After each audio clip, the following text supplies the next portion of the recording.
Bueno, continuamos con nuestro árbol de acciones. Entonces, una vez tenemos nuestros objetivos, tenemos que identificar las acciones que vamos a seguir. Para cada objetivo necesitamos una acción concreta.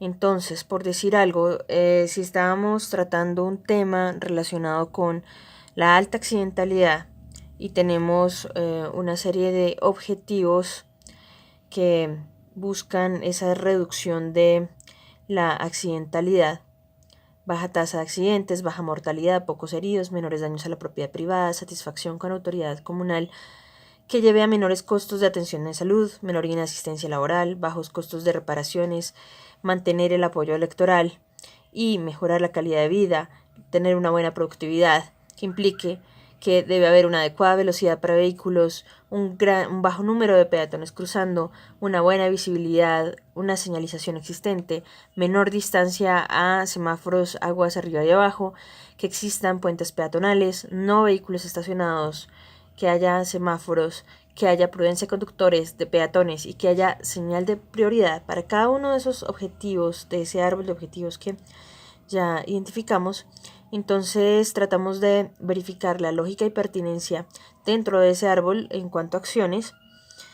Y bueno, por ejemplo, instalar semáforos adicionales para que haya menor distancia aguas arriba y abajo, construir una pasarela o un puente peatonal para que exista, prohibir el estacionamiento para que no haya vehículos estacionados, instalar un semáforo en determinado lugar donde se identifique que se necesita, una campaña educacional para la prudencia de conductores y peatones e instalar señalización. De esta manera hacemos acciones muy concretas para poder llevar a cabo los objetivos. De ahí pues configuramos alternativas del proyecto, miramos si esas acciones son pertinentes, si alcanzan el nivel de incidencia en la solución del problema y se prioriza las de mayor incidencia, si se verifican interdependencias y se agrupan acciones complementarias, que se definen alternativas con base en acciones agrupadas, se verifica la factibilidad física, técnica, cultural o presupuestaria e institucional de cada alternativa.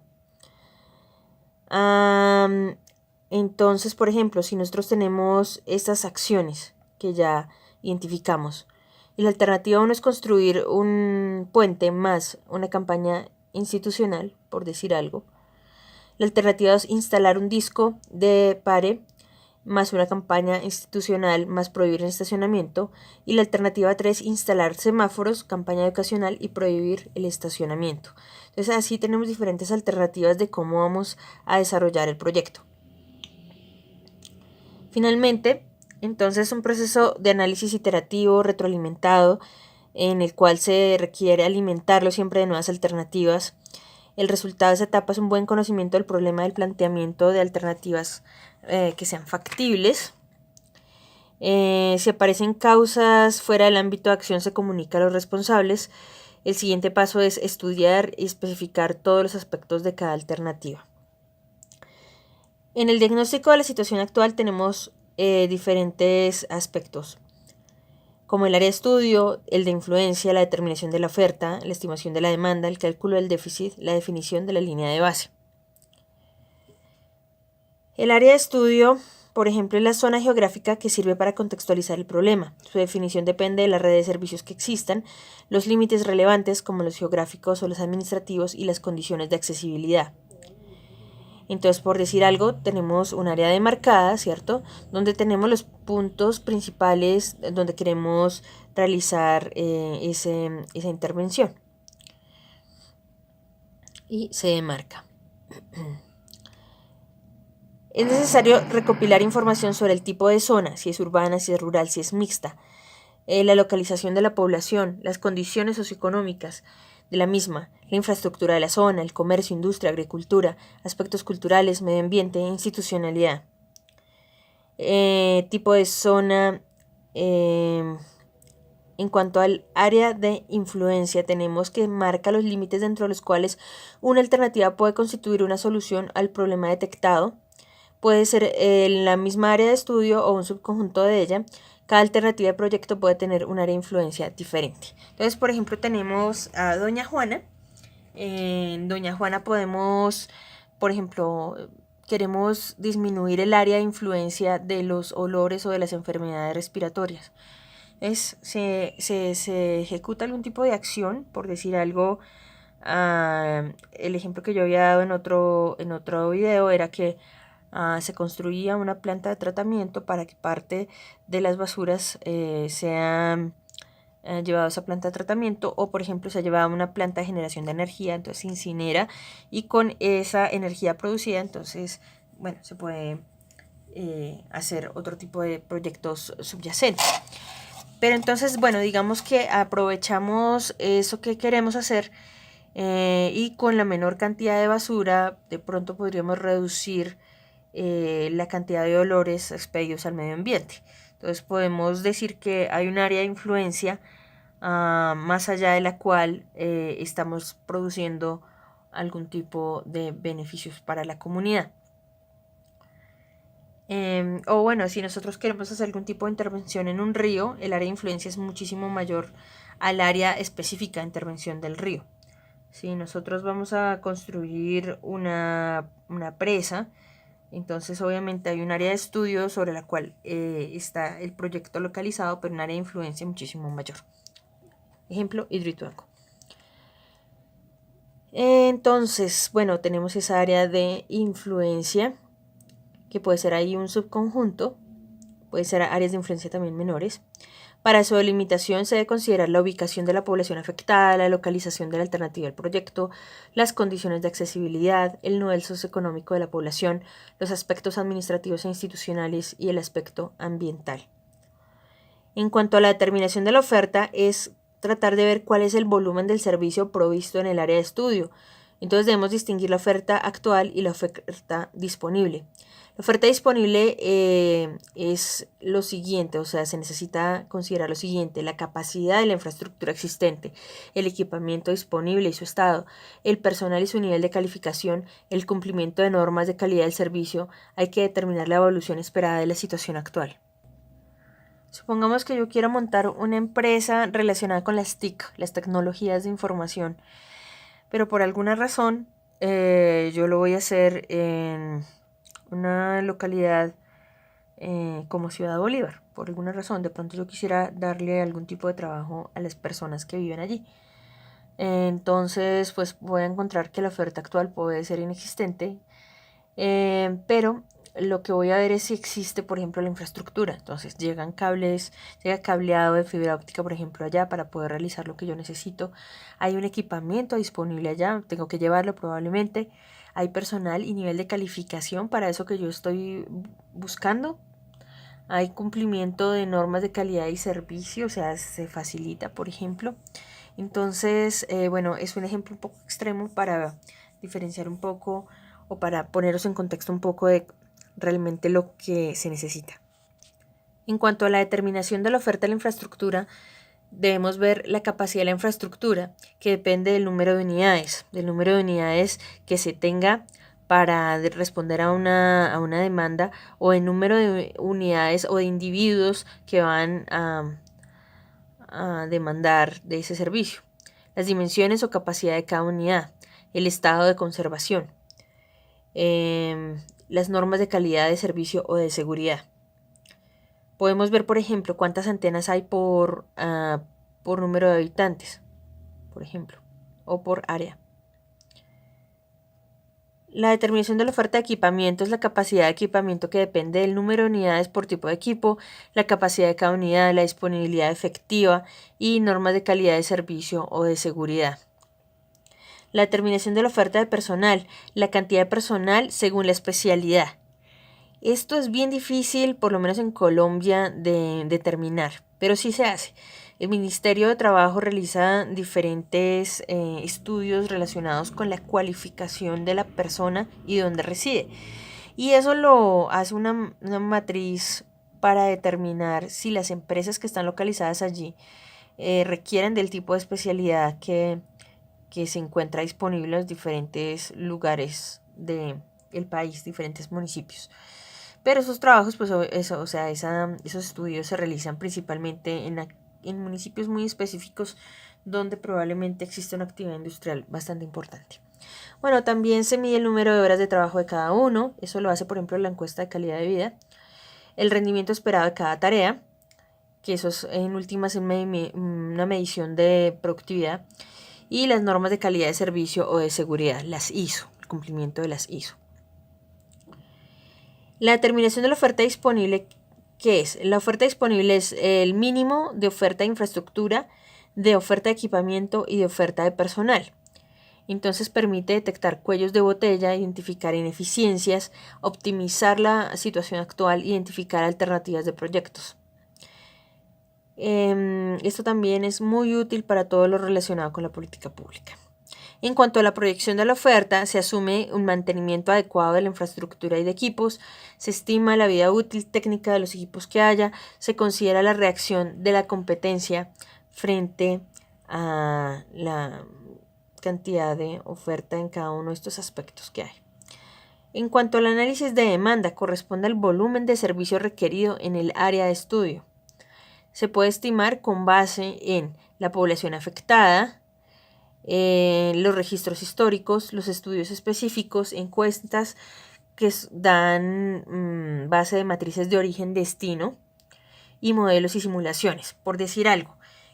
Cuando se hacen diferentes tipos de estudios para determinar las líneas de trazado de una ruta, por ejemplo como la de Transmilenio, también se tiene en cuenta la población residente en determinado sitio por donde va a pasar, y pues bueno, se hacen las matrices origen-destino, se determina cuáles son de pronto las estaciones de mayor demanda, etcétera, etcétera. Entonces, por ejemplo, para este tema del transporte es bien interesante, bien importante esta metodología. La proyección de la demanda, demanda sin proyecto y demanda con proyecto, demanda del proyecto en general, estimar el aumento de la población, determinar el aumento del consumo per cápita, en ella la elasticidad del ingreso de la demanda, la elasticidad cruzada y la elasticidad del precio. Entonces, básicamente nosotros, en el ejemplo del Transmilenio, somos sujetos de estudio de, por ejemplo, cómo son las tasas de crecimiento de la población, y se miran las pirámides poblacionales para ver cuándo más o menos en determinado momento va a venir un pool de personas con determinada edad que van a empezar a hacer uso también del sistema, y pues obviamente cómo eso va a congestionar su funcionamiento. También proyecciones de migración interna y externa, etcétera, etcétera. Cálculo del déficit, diferencia entre oferta y demanda. El déficit puede ser cuantitativo o cualitativo. En cuanto a estudios de alternativas, tenemos la optimización de la situación actual, el dimensionamiento del proyecto y el estudio de localización, los aspectos tecnológicos, la organización e institucionalidad, el impacto ambiental. Esta optimización de la situación actual corresponde a la situación actual mejorada con medidas de bajo costo, para evitar sobreestimar beneficios y sobredimensionar el proyecto. Puede cambiar significativamente el sobredimensionamiento y los beneficios del proyecto, y puede contemplar inversiones menores, medidas de gestión y reformas institucionales. En cuanto a la optimización de la situación actual, algunas medidas posibles son las siguientes: redistribuir el personal, contratar personal adicional, aumento de horarios de servicio, reasignación de población, cambios en el uso de la infraestructura, readecuación de recintos, redistribución de equipos, reparaciones menores de infraestructura, reparaciones de equipos, educación a usuarios, capacitación de personal, informatización, cooperación ciudadana y también cooperación del sector privado. En cuanto al dimensionamiento del proyecto, usamos unidades apropiadas para indicar el tamaño, cantidad de producto por unidad de tiempo, que es normalmente la medida más adecuada. Entonces tenemos un tipo de proyecto como el aeropuerto, tenemos tantos pasajeros al día o año, carretera, viabilidad urbana, puertos y ferrocarril. Algunos factores condicionantes del tamaño del proyecto, como la población afectada y el nivel de demanda, ¿cierto? Si tenemos una ciudad pequeña, como Armenia, pues obviamente el tamaño de un proyecto, por ejemplo, de transporte va a ser muchísimo menor. La tecnología utilizada, el caso, por ejemplo, de la discusión entre buses de diésel y buses eléctricos, financiamiento para inversión y operación, localización del proyecto, disponibilidad de insumos, fluctuaciones y estacionalidad de la demanda. Esto es más para proyectos pues que tengan que ver con que la demanda, por ejemplo, se concentra en determinado momento. Por decir algo, las flores. Las flores tienen un momento más importante hacia principios de año, por ejemplo, porque se celebra San Valentín y la fiesta de la madre. Entonces son momentos en los cuales la demanda del exterior por ese tipo de proyectos es mayor. Jugueterías, cosas así, pues va a ser mucho más importante en diciembre, que se viene la época de comprarlos. Disfraces, pues va a ser en Halloween. Entonces digamos que esta cuestión de la estacionalidad es bien importante cuando estamos considerando proyectos. El riesgo asociado al proyecto, las economías de escala y la capacidad de gestión. El riesgo asociado al proyecto puede ser dependiendo también de la elasticidad de la demanda. Por ejemplo, si yo tengo un negocio de comidas, de restaurante, probablemente la elasticidad va a ser muchísimo menor con respecto a los ingresos.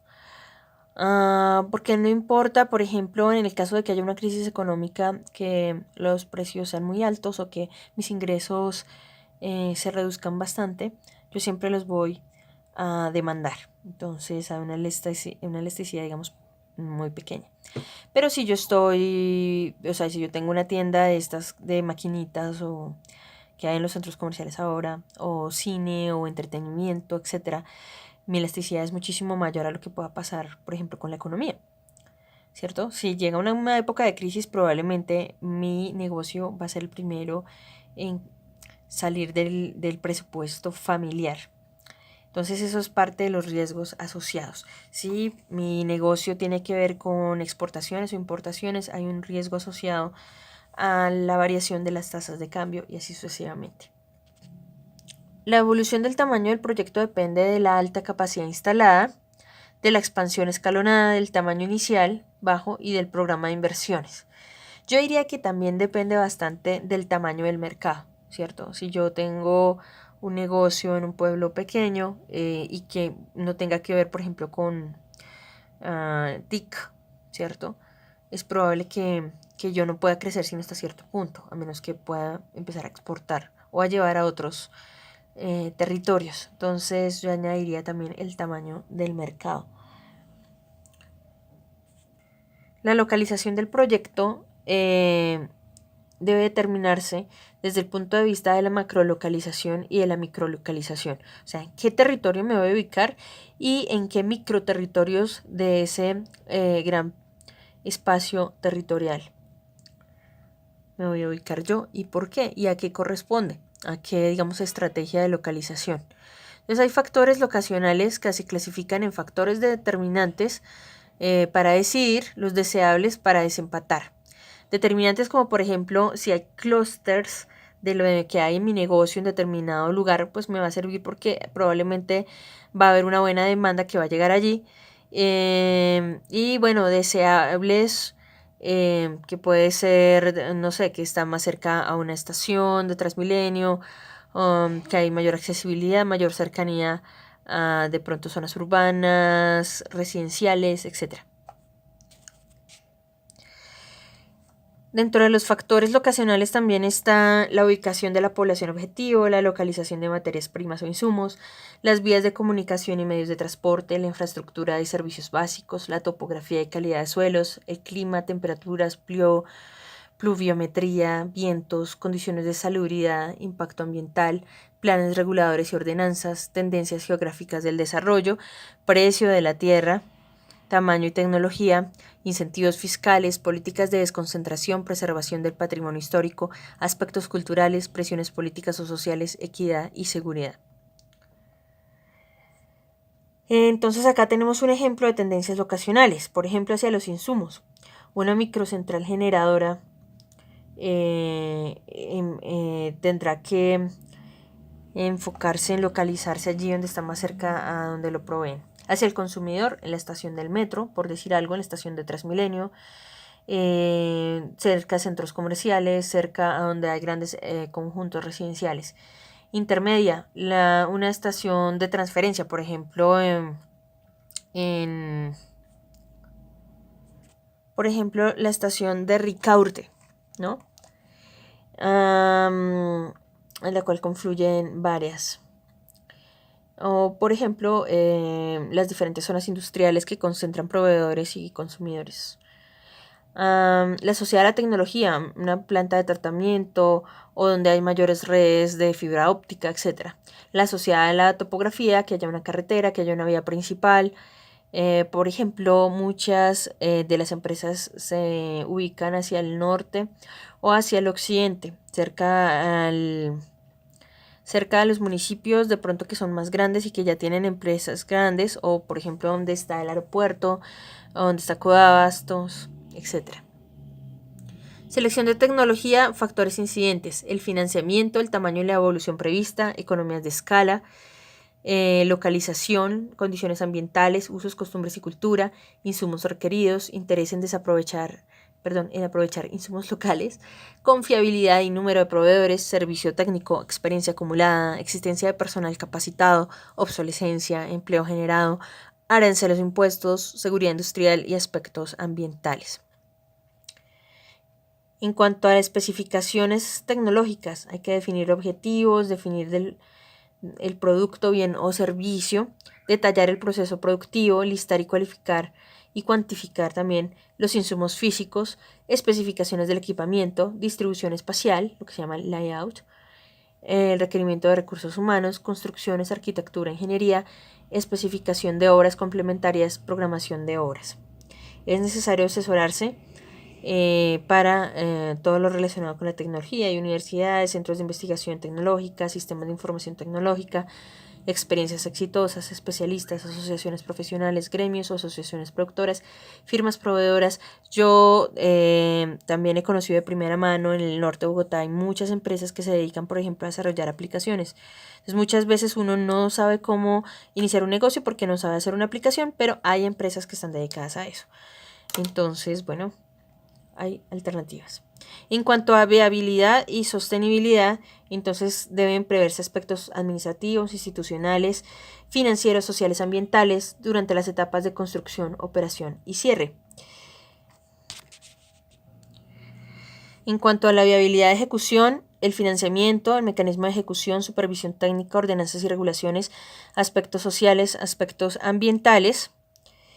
Y en cuanto a la viabilidad de puesta en marcha y sostenibilidad, tenemos la responsabilidad de la operación y mantenimiento, financiamiento de la operación y el mantenimiento, disponibilidad de personal, ordenanzas y regulaciones, participación comunitaria, impacto ambiental, capacitación y supervisión. Esto es todo por ahora. Muchas gracias.